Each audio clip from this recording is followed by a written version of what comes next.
আপনি কি জানেন আমি আর লিওডিস খুবই ভালো বন্ধু ছিলাম। তো দুইজনে যখন এসএসসি পরীক্ষা দেই তখন আমি খুব ভালো রেজাল্ট করি, কিন্তু আমার বন্ধু লিওডিস খুবই খারাপ রেজাল্ট করে। তখন আমি আমার বন্ধুকে বোঝালাম তোর পড়াশোনা করে লাভ নেই, বরং তুই কোনো একটা কাজে লেগে যা। তো কয়েক বছর কেটে গেল, আমি পড়াশোনা শেষ করে খুব ভালো একটা চাকরি করি, কিন্তু আমার বন্ধু সারাদিন কাজ করে যে টাকা পায় সেই টাকা দিয়ে তার দিন চলে না, তার একটা থাকার জায়গাও ছিল না। তো আমি তার ইচ্ছা পূরণ করে দিলাম, আমি লিওডিসকে একটা ভালো থাকার মতো বাড়ি কেনার টাকা দিলাম। তো লিওডিস তার বাড়ির একটা নাম দিবে, তো কি নাম দিবে সেটা সে ভেবে পাচ্ছিল না। তো সে আমার কাছে আসে, তার বাড়ির নাম কি দিবে। তো আমি লিওডিসকে বললাম তুই সকালে ঘুম থেকে উঠে সর্বপ্রথম যা দেখবি ওইটাই হবে তোর বাড়ির নাম। আমার কথা মতো লিওডিস ঘুম থেকে উঠে দেখে তার সামনে কোনো এক পিচ্চি ছেলে ন্যাংটা হয়ে ঘুরে বেড়াচ্ছিল। তো লিওডিস সেই পিচ্চি ছেলের খালি পাছা দেখে ফেলে। তো লিওডিস তার বাড়ির নাম রেখে দেয় পাছা। তো এইরকম করে লিওডিসের বাড়িঘর করা হয়ে গেল। লিওডিস একটা বিয়ে করে ফেললো, তো তার একটি ছেলেও হলো। তো লিওডিস আমার কাছে আবার আসে এবং আমাকে বলে আমার ছেলের নাম কি দিব।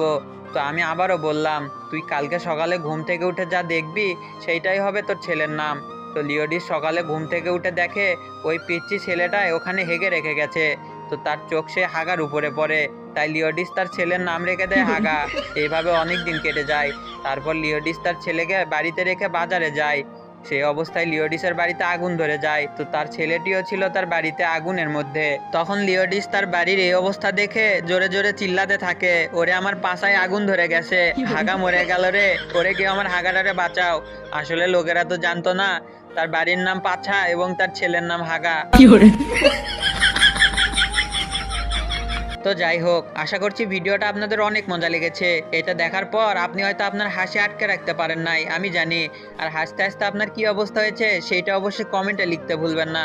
আর হ্যাঁ, যারা যারা এরকম মজার গল্প জানেন তারা আমার ফেসবুক পেজে মেসেজ দিয়ে বলতে পারেন। আমার ফেসবুক পেজের নাম 4x তাওমিদ। আপনার গল্প আমাকে লিখে পাঠালে আপনার নাম সহকারে আমার ভিডিওতে বলে দেওয়া হবে। তো ভিডিও ভালো লাগলে ভিডিওতে একটা লাইক দিয়ে আপনার বন্ধুকে ভিডিওটা শেয়ার করে দিবেন। দেখা হচ্ছে পরবর্তী ভিডিওতে। আল্লাহ হাফেজ।